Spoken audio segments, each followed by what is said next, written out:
This is last example of the present chapter, example number 19. A boat goes 30 km upstream and 44 km downstream in 10 hours. In 13 hours, it can go 40 km upstream and 55 km downstream. Determine the speed of the steam and that of the boat in the still water. कुछ question समझ में आया? नहीं आया, कोई बात नहीं. पहले हम समझ लें कि क्या बात कर रहे हैं. कि एक हमारी नदी है या हम बोले स्ट्रीम, पानी की एक धारा है, राइट. पानी की धारा है, it is moving with certain speed, say it is moving with y kilometre per hour. इसकी पानी की जो चलने की स्पीड है वही है. It is not a still water. ठीक, स्टिल वाटर मीन्स ठहरा हुआ पानी. झीलों में होता है वो ठहरा हुआ पानी होता है. Where is in rivers it is a continuous stream, right, जिसकी एक स्पीड होती है. तो हमारी जो पानी है पहाड़ से समुद्र की तरफ जा रहा है, तो पहाड़ जो होता है that is called up stream, और जब नीचे जाते हैं टूवर्ड्स सी साइड जब हम जाते हैं that is called down stream side. Okay, अब हमको दिया हुआ एक बोट है जो इस नाव इस स्ट्रीम में चल रही है. तो बोट कैसे है?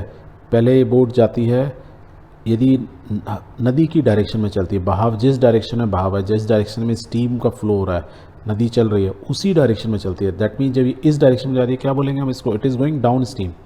तो ये हमारी नाव है, यहाँ से चलेगी तो पानी की स्पीड और बोट की स्पीड दोनों ऐड हो जाएंगे तो तेज़ी से जाएगी. वेयर इज सेम बोट, अभी भी वही इंजन लगा हुआ है, सब कुछ वही है, ड्राइवर भी वही है, एवरीथिंग इज सेम. पर सेम बोट यदि नदी के बहाव की means direction of flow of river उसके ऑपोजिट यदि जाएगी तो what you will find, it will travel comparatively very slowly. क्यों? क्योंकि वो जितना आगे जा रही है उससे उसकी स्पीड का और जो नदी की स्पीड का जो डिफरेंस है बस उसी की वही उतनी स्पीड से आगे चलेगी. अदरवाइज नदी जो है उसको क्या ले जा रही है? डाउन स्ट्रीम में ले जा रही है. मान लो इंजन ख़राब हो जाएगा तो कहाँ है? समुद्र में पहुंच जाएगी, क्योंकि it is a running thing, right. तो दो सिचुएशन थोड़ी डिफरेंट हुई. यदि वो सेम डायरेक्शन में जा रही है, नाव चल रही होती तो उसको दो फायदे हो रहे थे, अपनी इंजन की स्पीड प्लस पानी की स्पीड, तो डबल स्पीड हो जाती है, means Y plus whatever is the speed of boat. जबकि ऑपोजिट में क्या हुआ, बोट की स्पीड में से वाई माइनस हो जा रहा है तो उसकी सब्सिक्वेंट स्पीड क्या हुई? हमारी स्लो आई. दोबारा देखना है, लेट्स वॉच अगेन. कि हमारे बोट जब देखो इधर जा रही है नदी के साथ, इट इज़ मूविंग फास्ट, क्योंकि बोट की स्पीड प्लस नदी की स्पीड ऐड हो गई.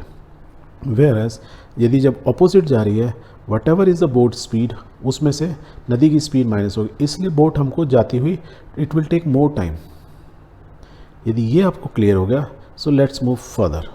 दैट मीन्स मेरी बोट जब डाउन स्ट्रीम में जाएगी, मीन्स नदी के साथ में जाएगी, उसकी स्पीड ज़्यादा होगी क्योंकि उसमें नदी की स्पीड ऐड हो जाएगी, वेयर एज यहाँ माइनस हो जाएगी. तो अब जो हमको सिचुएशन दी हुई है, क्या हम उसको मैथमेटिकली लिख सकते हैं? और लिख सकते हैं तो कैसे लिखेंगे? We will write this way. इस क्वेश्चन को सॉल्व करेंगे. ये इस डायरेक्शन में up stream and we set downward direction में, नदी की डायरेक्शन में चल रहा है, that is down stream. So let the speed of the boat in still water is x kilometre per hour. मान लेते हैं कि जो हमारी बोट है, सेम बोट है, उसकी स्पीड, जो इंजन जब हम स्टार्ट कर देते हैं एक बार, तो स्टिल वाटर के अंदर, यदि नदी में नहीं होती, यदि स्टिल वाटर में मीन्स झील में होती, तो उसकी स्पीड कितनी होती? x kilometre per our, x kilometre की चलती. वेयर एस अभी चल कहाँ रही है? वो स्ट्रीम के अंदर चल रही है, नदी के अंदर चल रही है. तो उसमें दो सिचुएशन हो जा रही है, एक बार में नदी की स्पीड उसमें ऐड हो जा रही है, एक बार माइनस हो जा रही है. So we will write this way. And the speed of the steam, इससे हमने मान ही लिया था पहले ही y किलोमीटर है, तो इट इज़ y किलोमीटर. तो नाव की स्पीड x किलोमीटर है और स्टीम की स्पीड y किलोमीटर, नदी की स्टीम हमने लिख लिया स्पीड. जब ये दोनों चीज़ें मालूम हैं तो अब पहली कंडीशन को आप पढ़ो दोबारा. The speed of the boat down stream, जब डाउन स्ट्रीम में जाएगी मीन्स नदी के डायरेक्शन में जाएगी, तो y इसकी स्पीड है और इसकी बोट की स्पीड कितनी है? x, तो ऐड हो जाएगी x प्लस वाई. अभी हमने यही समझा था और देखा भी था. और जब ऑपोजिट डायरेक्शन में जाएगी तो क्या होगा? Whatever is the boat speed minus Y, means नदी की स्पीड उसमें से माइनस हो जाएगी. तो जब हम डाउन स्ट्रीम में जाएंगे मीन्स नदी के बहाव के साथ जाएंगे तो हमारी स्पीड ये होगी टोटल स्पीड, और जब हम अप स्ट्रीम जाएंगे तो हमारी स्पीड कितनी होगी टोटल? ये होगी, कम होगी. That is why we will move slowly slowly. ठीक है, ओके. तो हमको देखो स्पीड मालूम चल गई, अप स्ट्रीम भी मालूम चल गई, डाउन स्ट्रीम की स्पीड भी मालूम चल गई. अब आपने फिजिक्स में पढ़ा था स्पीड क्या होता है? डिस्टेंस अपॉन टाइम पढ़ा था.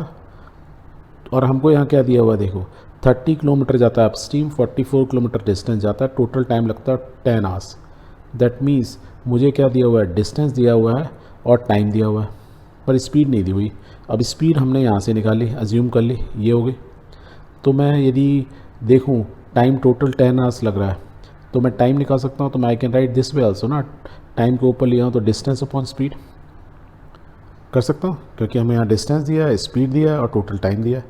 तो इस फार्मूला को यूज़ करते हुए एंड ये जो हमको इंफॉर्मेशन दी हुई है, so we can write this way. In first case, when the boat goes 30 kilometer upstream, let's the time taken in hours be T1। जब वो अपस्ट्रीम गई 30 किलोमीटर क्या गई, अपस्ट्रीम गई। पहले नाव क्या थी, खड़ी थी, पहले वो अपस्ट्रीम गई, फिर 40 किलोमीटर वापस आई, 44 किलोमीटर, 30 किलोमीटर ऊपर गई, 44 किलोमीटर डाउन है, total time 10 hours. So I can write this way कि T1 is equal to total distance travel is how much, 30 kilometre in upstream. Speed upstream में स्पीड कितनी होगी, ये x माइनस वाई, तो x minus Y, T1 time लगा। Downward आने में 44 kilometre चली, तो I can write this way, time मान लो T2 लगा, तो I can right T2 is equal to 44 upon distance था 44 kilometre divide by speed. Speed क्या है, डाउनवर्ड स्पीड में नदी की स्पीड ऐड हो गई x+4। तो मेरे को T1 प्लस T2 ये कहाँ से फार्मूले से है, ये इस फार्मूले से है, डिस्टेंस अपॉन स्पीड। अब देखो मुझे T1 plus T2 total time दिया है कि मैं पहले अपस्ट्रीम गया फिर डाउन स्ट्रीम 44 किलोमीटर गया, टोटल टाइम कितना लगा, देखो यहाँ दिया हुआ 10 आवर्स। तो based on the above equation we can write T1 plus T2 is equal to 10 hours. Therefore from this equation T1 और T की वैल्यू दी हुई है, we can also write 30 upon x minus Y plus 44 upon x plus Y is equal to 10। So this we have a one equation, पहली equation मिल गई पहली statement से। दूसरी स्टेटमेंट में क्या है, सेम बोट है बट इस बार उसने क्या लिया, it took 13 hours and it can go 40 kilometre up stream and 55 kilometre down stream. That means suppose again मैं इसमें T1 मेरे को मालूम है, स्पीड डिस्टेंस मालूम है और मेरे को स्पीड दिया हुआ है, तो I can find out T1 और T2 दोनों का T1 प्लस T2 इस केस में कितना है 13 आवर्स। तो आई कैन फाइंड एग्जैक्टली 7 में मैं भी वही निकाल सकता हूँ 40 upon x minus Y plus 55 upon x plus Y, क्योंकि ये डाउन स्ट्रीम है, is equal to 13, that is what is given. तो ये मेरी क्या इक्वेशन हो गई 2। नाउ आई हैव 2 इक्वेशंस और ये एग्जैक्टली अभी हमने थोड़ी देर पहले देखा था। दिस टाइप की इक्वेशन को जब हम सॉल्व करते हैं तो क्या करते हैं, हम इनको रिड्यूस करते हैं किस फॉर्म में, लीनियर पेयर ऑफ इक्वेशन में। यहाँ देखो इसमें x माइनस वाई है, इसमें भी x माइनस वाई नीचे है, यहाँ x प्लस वाई है, यहाँ x प्लस वाई है। तो आई कैन एज्यूम कि मान लो ये p है 1 upon X minus Y p और 1 अपॉन एक्स प्लस वाई को q, तो हम इनको लीनियर पेयर ऑफ इक्वेशन में कर सकते हैं। So let's write it down, इनको हम यहाँ साइड में लिख लेते हैं सो दैट हमें याद रहे। सो लेट्स एज्यूम कि 1 upon X minus Y equal to u, अब p बोलो u बोलो डजेंट मैटर, तो हमने u बोल दिया इस बार, और 1 अपॉन एक्स प्लस वाई को हमने v बोल दिया।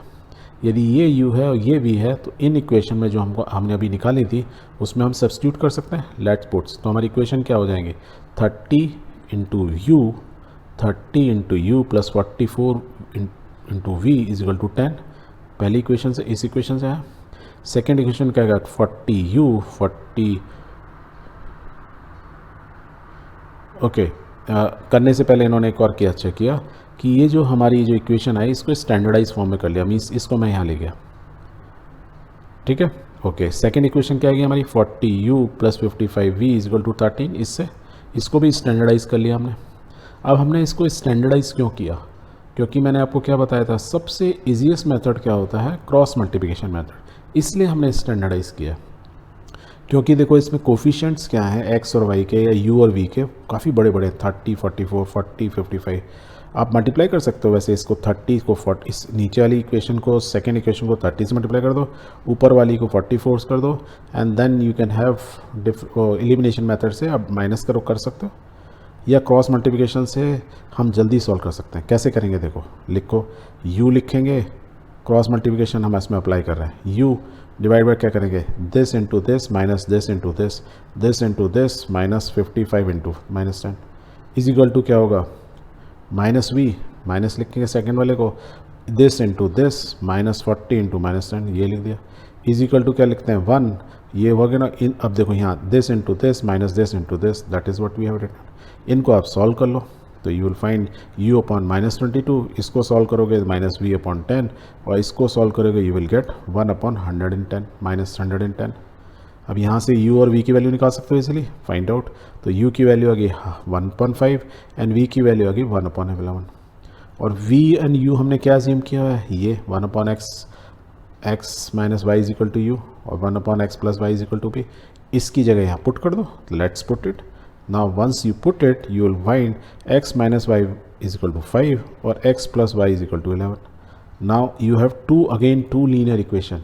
यहाँ से अब आप इनको सॉल्व कर सकते हो, ये तो बहुत ही सिंपल है।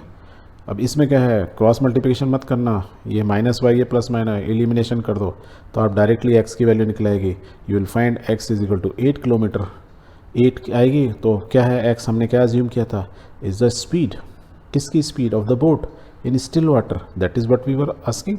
तो x is equal to 8 kilometre per hour, that is the speed of the boat in still water.